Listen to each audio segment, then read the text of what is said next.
Kapagod! Lunch break pa lang, parang gusto ko nang umuwi. Monday sickness. Kakagaling lang kasi natin sa weekend. Sabagay. Uy, Bams, maiba ako.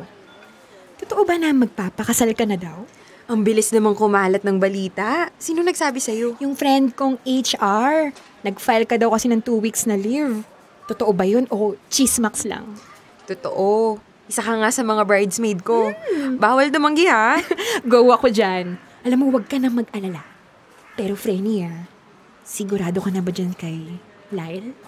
Ano namang klaseng tanong yan? Fran, mahigit 1 dekada na kaming magkarelasyon. Kasal na lang kulang sa amin. Pero Bumps Pero ano? High school graduate lang siya. Yan ba yung pinupunto mo? Wag mo naman sanang masamain ha. Pero oo, tapos ikaw, cum laude sa isang top university sa Manila. Tapatin mo nga ako. Nagkakaintindihan ba kayo? OA mo, Fran. Gets namin ang isa't isa. Alam mo, ang taong nagmamahalan, laging nagkakaunawaan. Hindi lang yun, Bams. Iba ang kinalakihan ni Lyle. Siksikan, masikip, madumi at maingay. Malayong-malayo naman sa kinalakihan mo. Baka paglaon, lumabas ang differences nyo. Kaya kong mag-adjust, Fran. Siya, willing kaya siyang mag-adjust? Alam mo, pag tinitignan ko si Lyle, parang ano? Ayoko nang ituloy. Baka magalit ka at ligwakin mo ko sa pagiging bridesmaid. Hindi, promise. Parang ano? Puro hangin lang ang laman ng ulo. Fran! Uy! Ano ba yan? Baba mo nga yung bread knife, parang ewan to.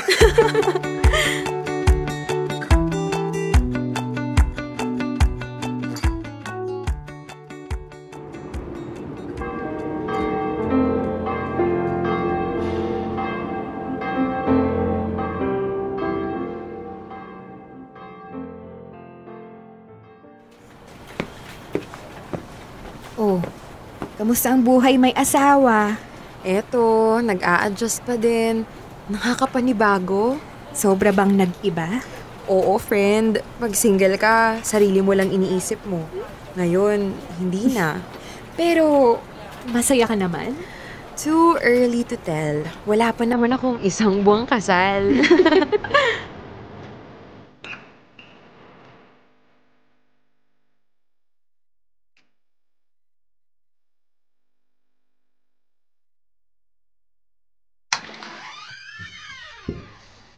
Ang traffic. Sa gutom ko. Gusto ko na kainin yung katabi ko sa jeep. Nga pala, anong ulam? Nako, wala pa. Kakarating ko lang din galing trabaho. Pero magluluto na ako. Parang ginagasgas na yung sikmura ako. Anong oras pa ba maluluto yan? 30 minutes. Sorry talaga. Magbubukas na lang ako ng dilata. Ano ba namang buhay to? Gapon na akong pagod sa trabaho, ilang oras akong sumabak sa traffic, tapos pag uwi ko, wala man lang ako madarat ng pagkain.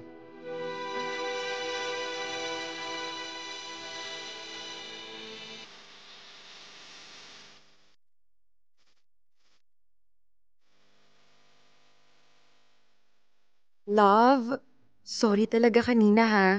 Hayaan mo. Simula ngayon, sisiguraduhin kong nakahanda na yung pagkain pag uwi mo galing sa trabaho. Yan kasi yung mahirap kapag pareho tayong nagtatrabaho eh. Wala na nag-aasikaso dito sa bahay. Hindi mo na ako naaasikaso. Sorry na nga. Hindi na mauulit. Gaya niyan. Nagkaka-allergy na ako sa alikabok. Bihirang-bihira ka lang kasi magpunas at magwalis man lang. Maghapon ka kasing nasa trabaho. Hayaan mo. Maglilinis ako sa weekend.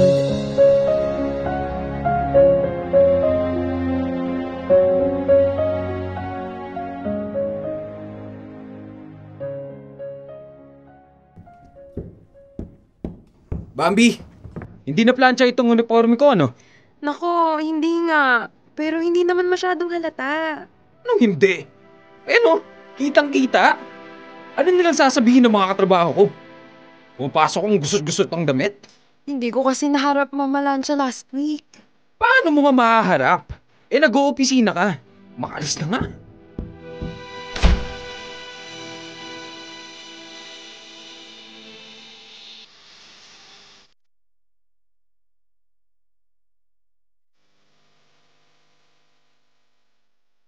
Kakayanin ba talaga natin na ikaw lang ang may trabaho sa atin? Aba, oo naman. Basta huwag ka lang masyadong maluho. Pero mas malaki kasi ng triple ang sinisweldo ko kaysa sa'yo, Lyle. So, pinapamukha mo sa akin na mas magaling ka. Kasi college graduate ka? At ako high school lang ang natapos? Hindi naman sa ganun. Pero, hindi ba nakakapanghinayang kung ako yung magre-resign? Aba, natural, Bambi. Ako ang lalaki. Ako ang dapat na nagtatrabaho. Masyado mo namang tinatapakan yung pagkalalaki ko. Hindi naman sa ganun. Ang sa'kin lang... Sarilinin mo na lang yung opinion mo. Ayoko nang marinig. Dahil kung nire-respeto mo ako bilang padre de pamilya, magre-resign ka sa trabaho, tapos ang usapan.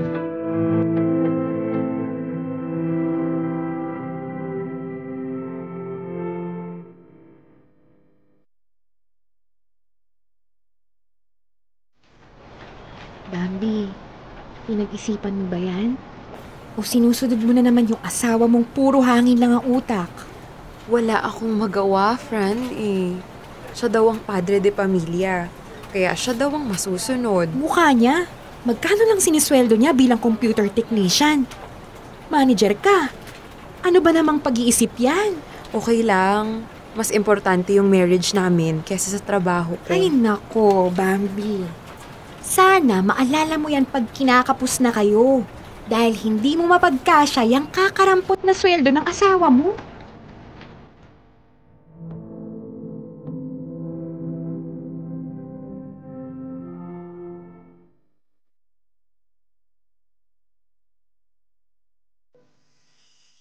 Lyle, kabuanan ko na.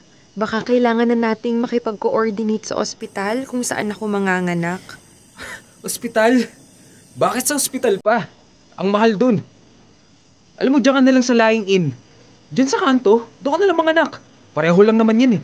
Lyle, first baby natin to. Natatakot ako.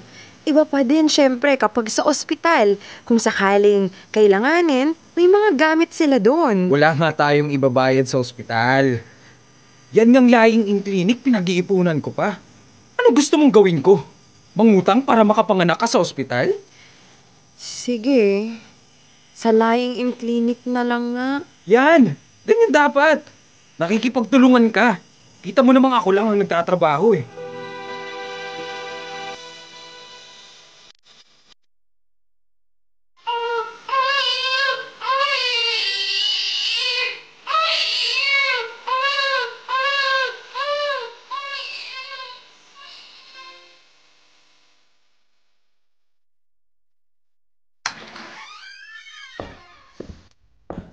O ito, nag-grocery na ako. Ayusin mo na lang. Bakit parang ang konti? Ang dami kong nilista. Madami tayong kailangan. Tiningnan ko yung listahan mo at tinanggal ko yung mga hindi naman kailangan. Yung iba, pinalitan ko. Alam mo namang hindi ganun kalaki sweldo ko eh. Nagkakasya ko lang. Halimbawa, yung diaper, tinanggal ko na. Lampinan mo na lang si Jimboy. Laban mo na lang pag nagamit na.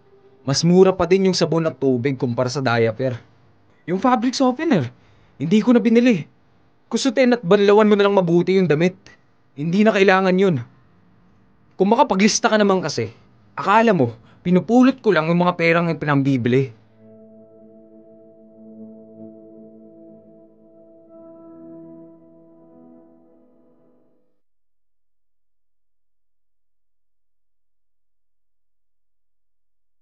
Lyle, baka naman pwede mong dagdagan yung 500 pesos na pamalengke kada linggo. Hindi ko na talaga mapagkasya eh. Pagkasyay mo dahil wala na akong madadagdag. College graduate ka, Bambi. Kaya mo na yan. O sige, turuan kita. Halimbawa, yung tinola. Kung anong mas mura, sayote o papaya, yun ang bilhin mo. Kapag nagsigang ka, yung kangkong ang damihan mo kasi yun ang mura. Mga ganong diskarte ba?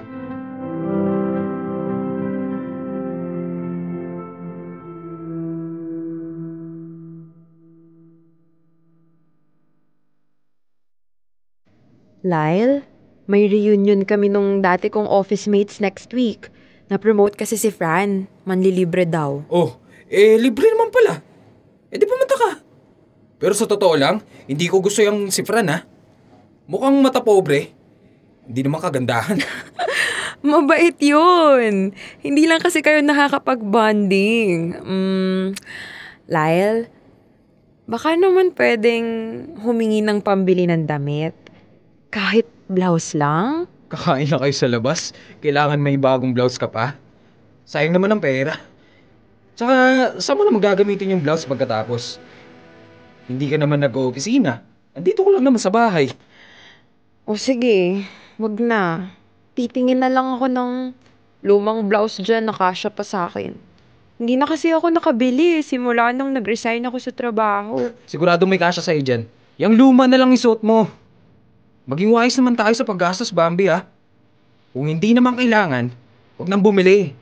Pinaghihirapan ko kada sentimo, Bambi.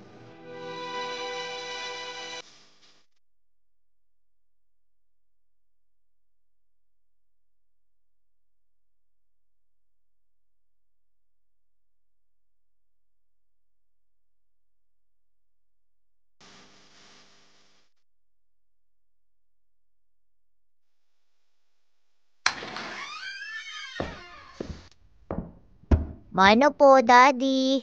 Oh, kawaan ka ng Diyos. Anak, nasaan ang mami mo? Ayun po, naglilinis ng banyo. Ang dumi-dumi daw po ng banyo. Yak, kadiri. Ikaw naman. Ano naman ang ginagawa mo? Nag-aaral po. Tama yan. Mag-aral kang mabuti. Kasi alam mo ang mangyayari sa'yo kapag hindi ka nag-aral ng mabuti. Ano po, Dad? Maglilinis ka ng banyo katulad ni mami. Yak, kadiri. Ano? Anong sinabi mo? Hoy Bambi, bitawan mo yung brush ng banyo. Tumutuloy sa sahig oh. Ang dumi-dumi niyan. Kung ikuskus ko kaya sa pagmumukha mo tong brush ng Inodoro, matagal na akong nagtitimpi sa'yo, Lyle ha? Punong-puno na ako! Punong-puno! Ang ganda-ganda ng trabaho ko. Ang ayos-ayos ng sweldo ko.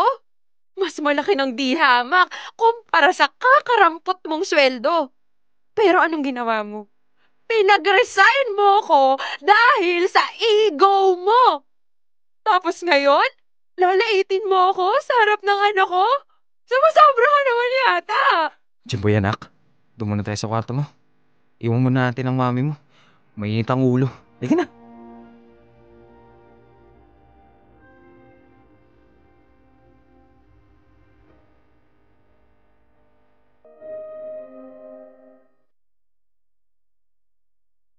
Dear love, muntik ko na talagang makuskos ng eskoba ang mukha ni Lyle. Pero simula noon, ay nagdahan-dahan na ng pagsasalita si Lyle. Yung tagpong yun din ang gumising sa akin sa katotohanan. Naghanap ako ng trabaho at swerteng natanggap naman. Maayos ang sweldo, kaya afford na namin ang stay-in na kasambahay. Napakahirap ng walang sariling pera at nakaasa lang sa asawa. Hindi ko nahahayaang maulit yun. Hanggang kaya ko, magtatrabaho ako para may sarili akong pera. Ano't anuman ang mangyari. I'll make my own money for my mental health.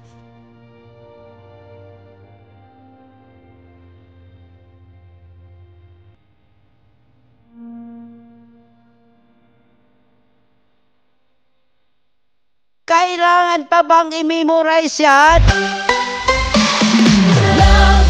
Radio Basic!